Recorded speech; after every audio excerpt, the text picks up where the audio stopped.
রাষ্ট্রপতি নির্বাচনে বিদ্যমান পদ্ধতি পরিবর্তনের পক্ষে মত দিয়েছে বেশিরভাগ রাজনৈতিক দল।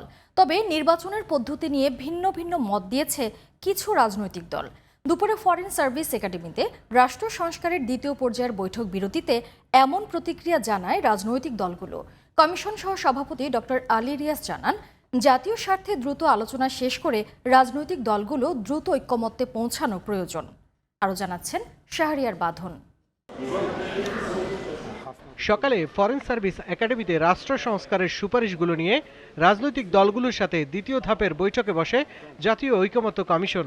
বৈঠকে যোগ দেন বিএনপি, জামায়াত, এনসিপি সহ অন্যান্য রাজনৈতিক দলের প্রতিনিধিরা।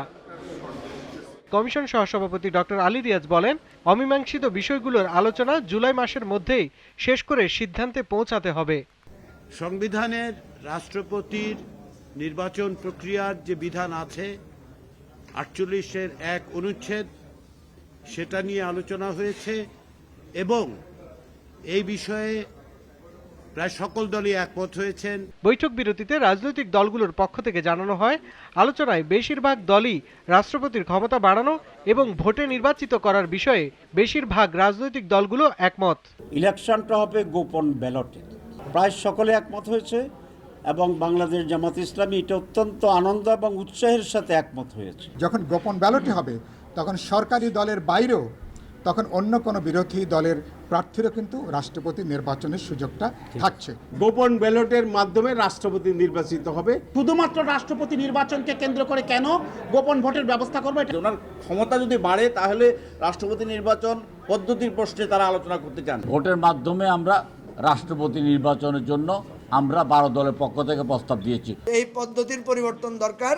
রাষ্ট্রপতি এবং প্রধানমন্ত্রীর ক্ষমতার ভারসাম্য আনতে হবে।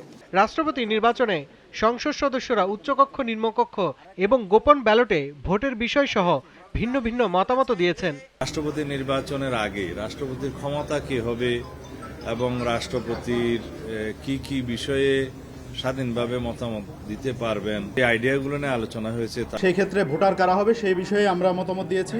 রাষ্ট্রপতি নির্বাচন প্রক্রিয়াটাকে একটা ইলেকট্রাল কলেজের মধ্যে যতটুকু ন্যূনতম ঐক্যমত হয় সেই প্রশ্নে আমরা ছাড় দিতে প্রস্তুত আছি। বৈঠকে মহাজোটের শরিকদের উপস্থিতি নিয়ে অভিযোগ করে ক্ষোভ প্রকাশও করেন কেউ কেউ।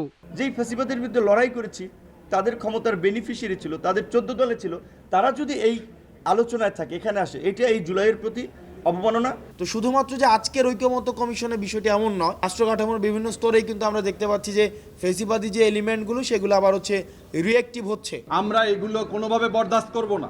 আলোচনার অমীমাংসিত বিষয়গুলো নিয়ে আগামী সপ্তাহে রাজনৈতিক দলগুলোর সাথে আবারও আলোচনায় বসবে জাতীয় ঐকমত্য কমিশন। শাহরিয়ার বাঁধন, জিটিভি নিউজ, ঢাকা।